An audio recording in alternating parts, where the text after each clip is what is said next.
1 an pour vivre de sa plume, c'est impossible, absolument impossible. Ouais. Et un jour, mon mari m'a envoyé le blog d'une autrice, Oui, que je ne connaissais pas du tout.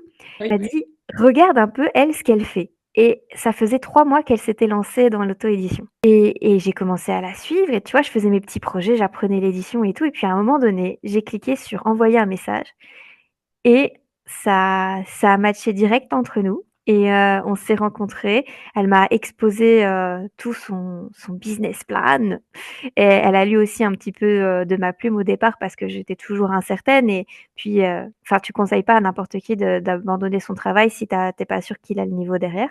Ça m'a motivée Mmh. et je me suis dit: «Bah, elle m'a prouvé que c'était possible de le faire». J'ai Ouais. plein de gens qui disent que j'écrive bien.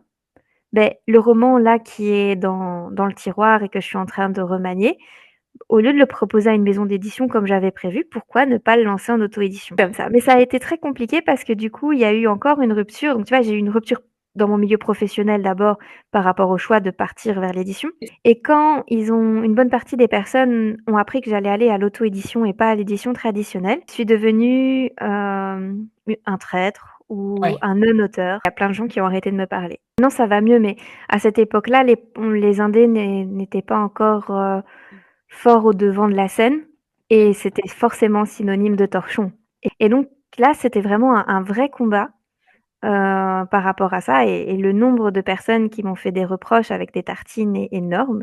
J'ai eu des excuses, hein, depuis de certaines personnes et on s'entend de nouveau très bien, mais c'était une sorte de je ne sais pas, comme si c'était une traîtrise.